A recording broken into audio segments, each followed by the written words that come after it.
In the dim glow of a Los Angeles studio, where the air hung heavy with the scent of polished wood and lingering cologne, notes of sandalwood and ambition that clung like half-forgotten lyrics, Usher leaned back into a leather armchair that creaked like an old confession under the weight of unspoken truths. The camera's red light blinked insistently, a mechanical heartbeat pulsing in the half-shadows cast by adjustable lamps, as the interviewer, a sharp-eyed woman with silver streaks threading her dark hair and a notebook balanced precariously on her knee, pressed forward, her pen hovering like a divining rod. "You've mentored legends," she said, her voice slicing through the quiet hum of cooling fans and distant traffic on Sunset Boulevard. From Justin to Khaled, voices that reshaped the charts. But Jungkook, he's not just rising. Fans, the army especially, call him the new blueprint for global pop, a standard that's rewriting the rules. What makes him different? Why him? Usher's eyes, those storied windows to a career etched in rhythm and relentless reinvention, drifted to the floor, tracing the faint scuff marks from years of pacing artists. A pause stretched, thick as the bass line of a track teetering on the edge of its drop, the room holding its breath in the suspended silence. Then he smiled. Not the polished, megawatt grin of a performer who'd commanded Super Bowl stages, but something rawer, more unguarded, like a man unburdening a secret he'd carried too long across time zones and lifetimes. IT started, as these seismic shifts in the music world often do, not in the sterile fluorescence of a boardroom or the fleeting frenzy of a viral clip, but in the unscripted chaos of a Las Vegas stage 2 summers back, when the desert heat still simmered under the arena's vast dome like a grudge held too tight. The air shimmered with the afterglow of pyrotechnics, bursts of crimson and gold that lingered in the haze, and the collective exhale of 40,000 souls packed shoulder to shoulder into the T-Mobile Arena, their phones aloft like a restless forest of fireflies capturing every flicker of light.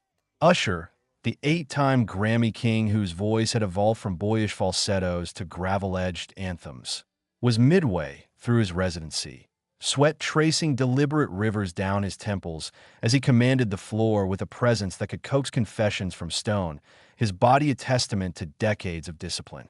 The crowd surged forward in waves, a living tide of sequins and screams.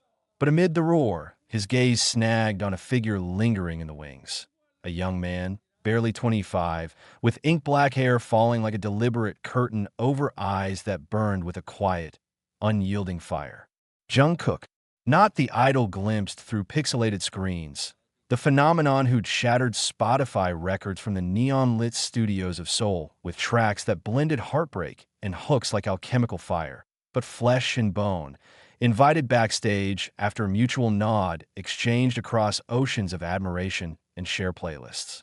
Usher had devoured the videos in the quiet hours of his tour bus. Those meticulous breakdowns of, that Jungkook had posted as a wide-eyed teenager in Busan, mirroring every hip swivel, every hand flourish and sly shoulder roll with a precision that bordered on reverence, his small frame absorbing the choreography like parched earth drinking rain. "Kid's got it," Usher muttered to his tour manager that night as the adrenaline ebbed, the words slipping out like smoke from a just-extinguished stage lighter, casual yet charged. By dawn, with the Strip's casinos glowing like false promises against the paling sky, an email threaded the distance between continents. "Come to the show. Let's move." No agendas, no contracts, just the pull of recognition. What unfolded in the days that followed wasn't mere collaboration, the kind scripted for press releases and playlist dominance. It was alchemy, the rare and reckless kind that forges gold from the grit of two worlds colliding at full velocity. Jungkook touched down in a whirlwind of jet lag and quiet deference, his duffel bag slung over one broad shoulder like a reluctant shield, a faded BTS hoodie, the same one worn threadbare from countless rehearsals. The only armor he carried against the neon sprawl of the Strip, where fountains danced in mocking synchronization and slot machines whispered temptations. Usher met him not with the fanfare of velvet ropes or flashing bulbs, but with a handshake firm as the opening backbeat of a club classic, his palm calloused from years of gripping microphones like lifelines, pulling the younger artist into a rehearsal space tucked behind the arena that echoed like a cathedral built for sinners seeking absolution through sound. The walls, scarred with tape marks from forgotten set lists, absorbed the low thrum of air conditioning as Usher dimmed the lights, leaving only a single spotlight to carve harsh angles across their faces. "Show me what you feel," he said, his tones stripped of hierarchy, no script unfurled on clipboards, no choreography sheets pinned like battle plans. Just the raw, insistent pulse of a track they'd circle back to remix later, standing next to you. Its demo looping from a battered speaker with a crackle that mimicked the static of anticipation. Jungkook hesitated there on the scuffed linoleum, the weight of a billion expectations. Charts conquered, awards stacked like trophies from a war he hadn't chosen, pressing on his chest like an invisible crown forged from fan letters and fevered dreams. He'd grown up in Busan's humid summers, where the sea air carried salt and the faint tang of street food vendors, trading dog-eared schoolbooks for the unyielding gaze of dance mirrors in a cramped apartment, his body transforming into a vessel for dreams too vast for one small frame to contain. BTS had been his constellation from the start, 7 stars, each a brother in arms, charting a precarious path from K-pop's glittering, high-wire cage of synchronized perfection to the world's uncharted skies, where solo flights meant navigating storms alone. But this? Stepping out from the group's gravitational pull into the void of individual scrutiny? That was the true leap, where every note he sang landed like a declaration of war on the doubt that whispered in the offbeats, the fear that his light might flicker out in isolation as the beat thrummed to life. A sultry groove laced with synths that evoked the haze of midnight drives down empty freeways and the ache of unspoken longings bottled too long. Jungkook shed the hesitation like a second skin. He moved not with the polished precision of his group stages, where formations locked like the intricate gears of a Swiss timepiece under the glare of stadium lights, but with something feral, gloriously unbridled, as if the music had clawed its way from his bones. His vest, a simple black tank that hugged the lean flex of his torso, gleamed under the spot, pants pooling loosely at his ankles as he dropped low into a crouch, hips carving defiant arcs through the stale air that spoke not of rote habit, but of a deep, insatiable hunger. Usher watched from the shadows, arms crossed over his chest, his own legendary footwork. That fluid, instinctive alchemy honed in Atlanta's sun-baked church choirs and the smoke-filled underbelly of its underground clubs, stirring restlessly in response, toes tapping an involuntary counterpoint. There was no rigid teacher-pupil divide in that charged space. Instead, it felt like a mirror held up to the audacity of youth, reflecting back the unpolished fire that had once propelled Usher from choir boy to chart topper. Jungkook's steps echoed those early days for Usher, that electric, almost reckless thrill of claiming a stage before the world could decide if you belonged, of pouring your unraveling self into every pivot and pause.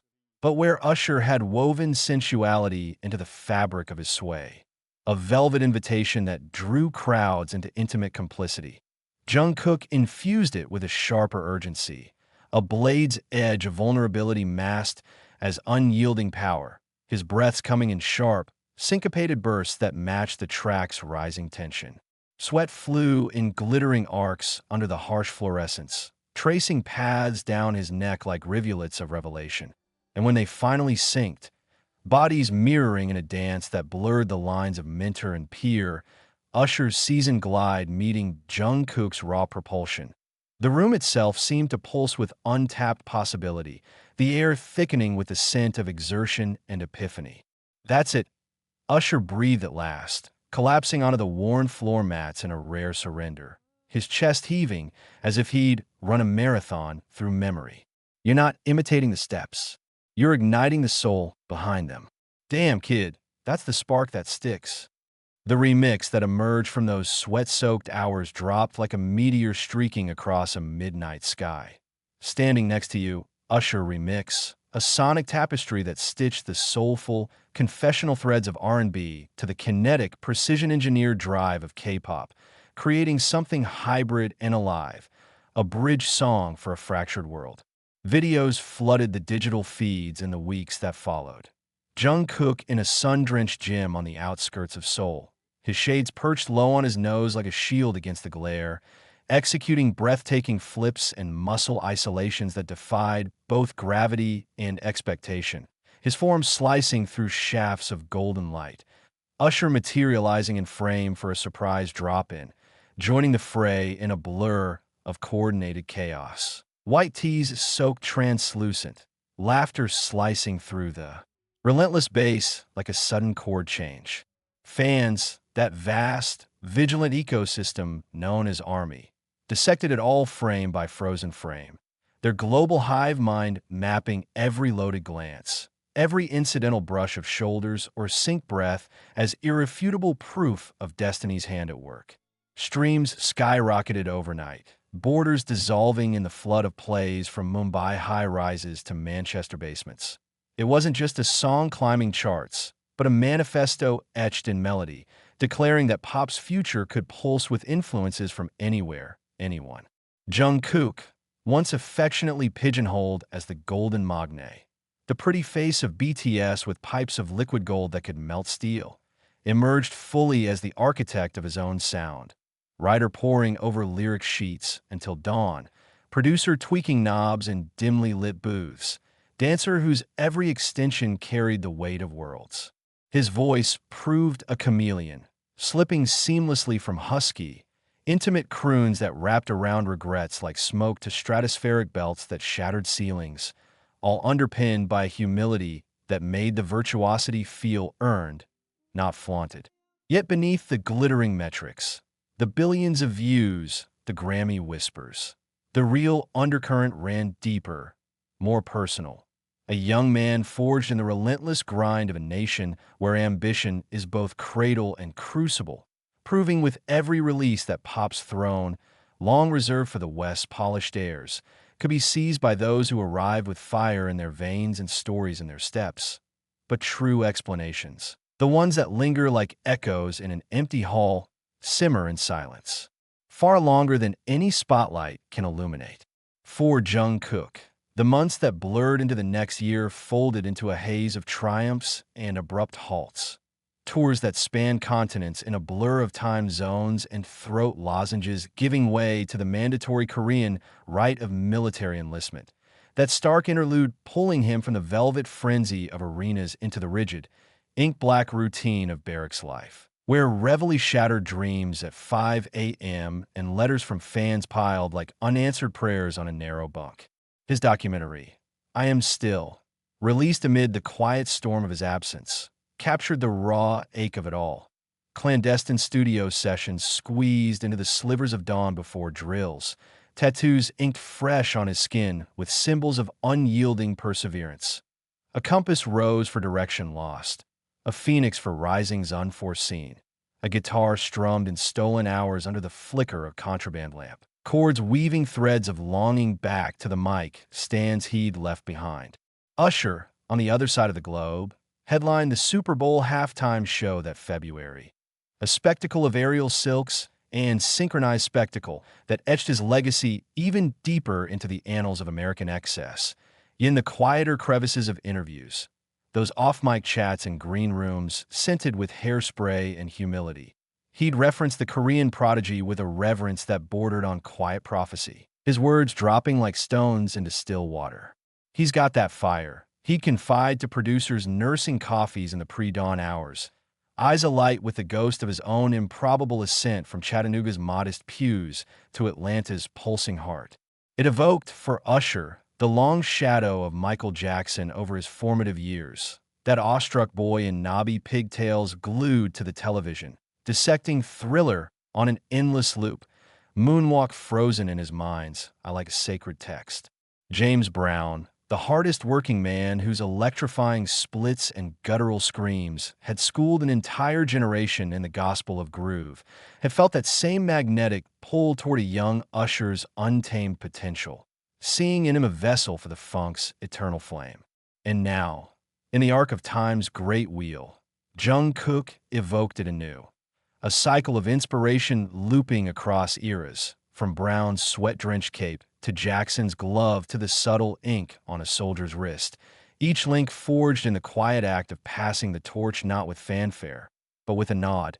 The confession itself arrived not in the crash of thunder or the blaze of a press conference, but in the soft, inexorable unraveling of a Disney Plus premiere after-party 6 months post-discharge, when Jungkook had re-emerged into the light like a comet slingshot back into orbit. His first post-service single already teasing charts with whispers of reinvention. The venue was a sleek Hollywood loft perched on the edge of the hills, its floor-to-ceiling windows offering skyline views smudged by rain-streaked glass that turned the city below into a watercolor of blurred ambitions. The air buzzed with a low hum of insiders, executives in tailored blazers, stylists with pins between their teeth, nursing cocktails that tasted of overripe citrus and the faint burn of unfulfilled deals, while screens mounted on exposed brick walls flickered with clips from Jungkook's Odyssey. Grainy footage of enlistment farewells morphing into triumphant return stages, his frame leaner, but his gaze sharper, as if the barracks had burnished rather than broken him. Usher arrived fashionably late, collar unbuttoned to reveal the glint of a gold chain, his presence parting the crowd like a tide receding from shore, drawing orbits of admirers who orbited without touching. A producer, rumpled from a red-eye flight, sidled up with a phone thrust forward like an offering. "You catch the doc yet? That last cut on his discharge show. Kid's a force of nature, straight alchemy." Usher nodded absently, sipping something amber that warmed his throat, but his mind had already slipped back to that Vegas sweat. The way Jungkook's gaze had locked onto his during a layered harmony in the booth, fierce and utterly unguarded, as if in that shared breath they'd traded fragments of their scars. When the interviewer cornered him later, microphone thrust forward amid the crystalline clink of ice in lowball glasses and the murmur of half-heard negotiations, the words spilled unbidden, tumbling out with the ease of a riff improvised in the dead of night. "Jungkook," Usher began, his voice dropping low, threaded with the fine gravel of too many late nights chasing perfection. He's the standard now because he doesn't chase the crown. He wears it like it's always been his. That commitment, it's woven into every move, every melody, every stolen moment on stage. It's not some polished performance you clock in for. It's possession, full and fierce, like the music owns him as much as he owns it. I see in him what Michael saw in me back when I was just a kid with big dreams and bigger doubts. A hunger that doesn't just play the game, it reshapes the board, redraws the lines.